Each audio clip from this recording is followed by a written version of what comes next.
All right, folks, let's do this video here. um, I understand my head's cut off, but that's just how it's going to be.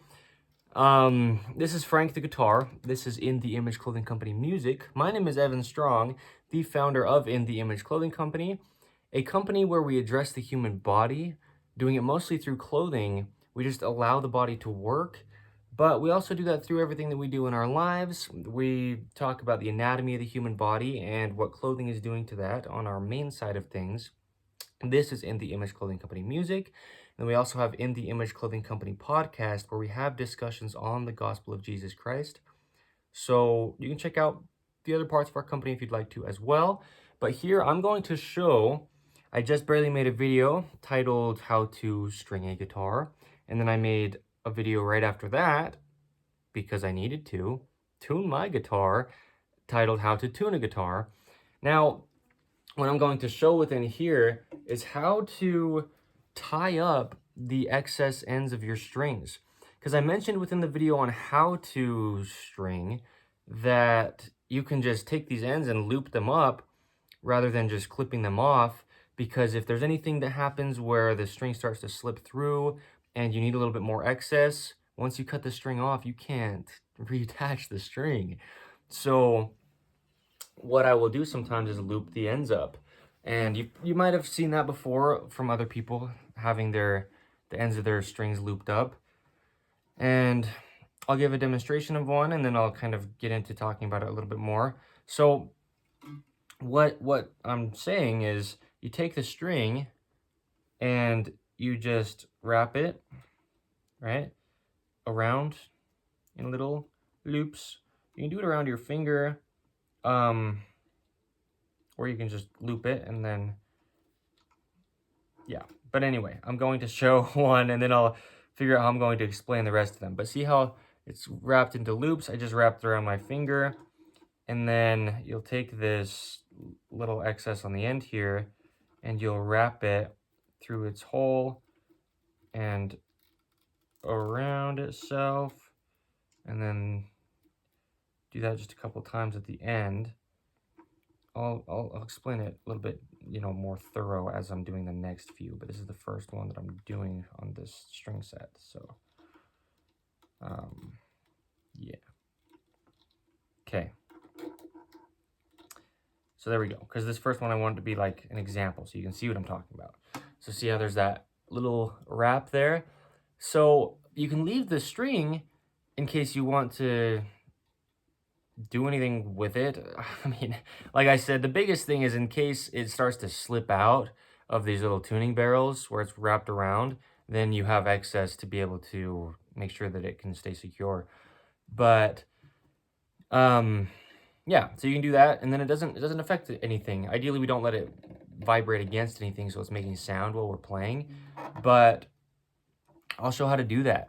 So what I would say to do is the side, like if you're going to be tightening the string, whatever way the tuning barrel is going to rotate toward, the barrel is like this thing in here, right? This white piece in the center of the gap here. This barrel, if I'm going to tighten the string tighter, it's going to actually twist this way. So when you put the wrap, you want it to be in a location where it's not going to get bound up in something. So ideally, you place it, so this one I'm going to actually tuck through like this. And when you do this, be careful not to scratch your headstock, which is this wooden piece up here, right? Because these strings are pretty, they can file things down. They're pretty abrasive. So I'll put it through this backside, because now if anything, I'm going to tighten the string more, and now that's just going to go like away from things, rather than if it was sticking out this front side, it would come and it would like hit into up here, right? So stick it out the back in this case, take it and wrap it around your finger, starting at like the base of it, closest to where the tuning barrel is. You'll wrap it around your finger, and you'll want to keep it pretty well even. So you're just kind of wrapping it and like not overlapping it with itself, because that's just going to make it stay together easier. And then once you've wrapped it, you'll bring it around the other side and tuck it through the same loop that was going around your finger, and then you'll just do that a few times with that excess little tail end of string there. So it'll be like that. Okay. Now, there's actually a little bit of an intentionality to this if you want to be, to where you can get it where they're not sticking out. So I'm gonna actually redo this low E, and I'll explain what I'm talking about. Because you don't really want these to be sticking all over the place. You just kind of want them to be tucked in there nice, to where, like I'm saying, if you ended up needing the excess, it would be there. So what you can do is, when you wrap it, like if you're looking down the headstock, or like from the headstock end, when I'm wrapping this, I'm sticking my finger from like the outside in toward like the center of the headstock, and I'm wrapping it to where I'm going that direction. I'm wrapping and it's like coming toward the center, and you'll be able to tell what I'm talking about once I do the other side. But see this, how I'm wrapping, and as I'm doing it, it's coming closer to the middle of the guitar. And then now, when I bring this excess, I understand it's right at the very bottom of the frame, but bring this excess string back around from the outside now, and then I'll tuck it through from the outside to the inside. So like this. Okay. Because what that'll do is that'll place the wrapping like toward the center of the headstock, rather than having it stick off to the outside. So now again, the little tail, I understand it's on kind of out of the frame. You loop it around again from the outside through the center of the hole to the center of the headstock, and you'll just do that until you don't have any more of that excess tail and sticking off, just to get out of the way. That's the point of looping it through multiple times. So there you go. Now you've got that, and now they'll sit toward the inside of the headstock. See how like the excess string's coming inside, the excess string's coming like inside rather than sticking outward. So I'm gonna do the other one, which would be the D that's on the same side, and then we'll go to the other side and we'll do reversed, and I'll show you that. But this one I'm not gonna really explain very much because I showed you with those two. It's the same thing. You're wrapping it, okay, maybe I am going to explain it. Wrapping it toward the center of the headstock, and then you want to leave like some slack, right here, as you can see, so that you can loop that through. So now you come from the outside toward the center of the headstock, right? The outside toward the center, just until you don't have any more of that little tail end slack there. The outside toward the center, and there you go. Now you can see that they go to the middle of the, like, you know, closer to the center of the headstock, because that way you just don't have it like dangling out. It can get caught up in your tuning pegs or just kind of in the way. And I mean, if you want it to be seen, then maybe you do it that way so it kind of sticks out. I don't know. I mean, I would do it toward the center. So this side, now I'm going to use my left hand, because it's going to be in that way pointing to the center of the headstock, because we're on this side of it now. I use my left finger to wrap around, and wrapping it from the outside toward the inside of the headstock. And you want to leave enough slack, especially in these more slippery strings, to where you can loop it through itself and it'll hold well, because these unwound strings, the 3 treble ones, are pretty slippery.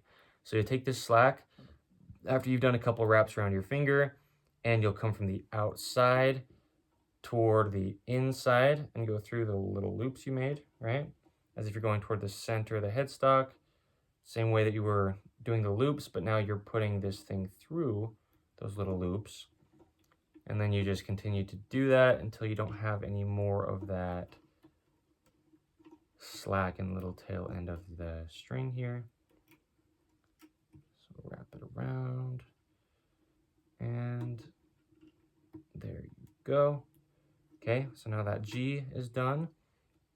And as you can see, since we did it with the opposite finger, the wrapping is going toward the inside, even though it's kind of like falling out.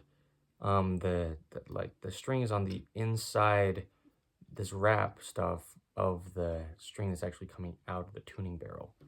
So just, you know, two sides of the headstock, you do it with the opposite finger. So gonna use, because, well, let me show it like this. This is the back of the guitar, right? So if the back of the guitar is facing me in this case, I'm going to bring my left finger in to wrap around toward the center of the headstock. And then as you push it through, same thing, toward the center, toward the center, and toward the center, just to where you don't have any more slack in the tail of that string. That's really the point of doing this. It's kind of cool. I mean, it looks, you know, it's got some visual interest to it, but really the real point is that you don't have these tail ends of the strings kind of flopping all over the place to where, you know, they could make noise when the strings are ringing out. That E's not quite in tune. They're still stretching from just barely being put on. But yeah, so what I'm saying is that you then don't have them just kind of dangling all over the place, and they're just contained in these little loops. That's really the whole purpose behind doing these in the first place. So yeah, wrap it around toward the center. So I'm using my left finger here.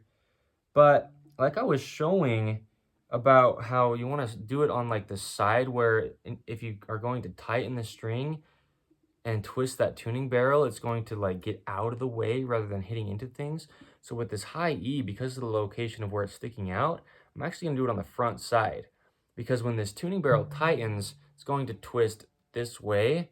And so this will then come like more out away from things, rather than if I try to do it back here, then when I tighten that tuning barrel, it would just press it into the headstock.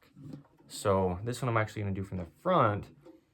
And because of that, I'm gonna actually use my right finger.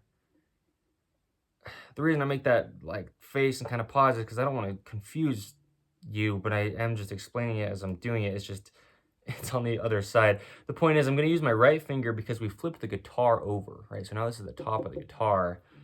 And so I'm still wrapping it toward the center of the headstock, but I'm just using my other hand's pointer finger because the guitar flipped over, right? But the point is you're always just going to the center. So then when you loop it through its own loops, you still point it toward the center of the headstock as you're looping it. Okay, toward the center.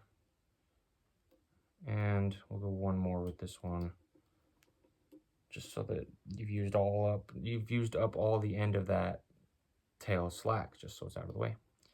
Okay, now maybe even one more. There we go. That might slip back through, but that'll be okay. That last little wrap, just because that string's pretty small. But the thing is, you also don't want it touching against itself. Like this is the string coming down. You don't want this to touch against the string. And in this case, it's kind of doing that. So, you know, you can kind of maneuver it where you need it to be, but I am going to leave it on the front of the headstock, just because that's the location that's going to be best for me right now. If I move it later, then I'll move it later, but yeah, there you go. That really is a good point though, is don't let it sit against your strings, because they can just mute them and take away the sustain, and or just vibrate, right? I mean, you can hear that vibration against the string. So I actually am going to push this down through and have it come through the back. So really I could have probably done it on the back as I did the other ones, but it's still the same because I did it with the opposite finger because the guitar was flipped over. So Anyway, yeah, that'll give you, I mean, I said everything clearly, but I said it kind of in a roundabout way. So I don't want to confuse anybody with the way that I was flipping things around or anything. The point is, there you go. You wrap them up, doing it toward the center of the headstock, then kind of keeps them all in a good little tucked away spot. And there you go. You're done. Okay, so it looks kind of cute. Actually, it looks kind of cool. It looks kind of like different than a lot of other people's guitars that don't have little tails, if that's what you're going for. But really, the main reason that we actually do that is so that you have the slack if you need it. So I think he's still out of tune. Yeah, I would pick through something, but just, you know, for fun. But he is out of tune. I'll tune him up, and there'll be more videos to come from him as and when and if they do. So, but there you go. I've had guitars where I've had them like this for quite a while, and I mean, there's no reason you couldn't just leave it like this the whole time the strings are on, or you can just leave them like this until you make sure that the strings stay tight before you cut the tails off. But yeah, I don't know. Depending on how long I leave this is how long I'll leave this like this for Frank. But that's how you do that. So, I guess that's all there is to say. Cool. Oh, if you heard that, that was my high E string slipping. And that's actually what kind of like prompted / inspired me to make this video right now is I did the stringing technique video, and then I noticed my high E wasn't quite in place. And so I'm like, I better not cut these off because I have a pair of scissors that I was going to just snip the slack off. And really, there'd be no reason not to do this unless it's vibrating against things, which you can pretty much get it to not. There'd be no reason not to do this because then you do have all the slack that is there in case you needed it. So this is very beneficial in a lot of ways. So anyway, there you go. That's how you, I actually don't know how to really word it right now. So however it's titled, that's how it's titled. But that's how you wrap these little tail end of the strings like this so that they're just there, right? Okay, cool. Like I said, it's the 30th of December, 2024. My name is Evan Strong. This is In The Image Clothing Company music. Shout out to Frank the guitar, man. Shout out to my mom. She bought me Frank the guitar for Christmas. Used. Little $88 guitar has had a lot of things come from it already within under 2 weeks of having it. So it's been amazing. All right. Thank you.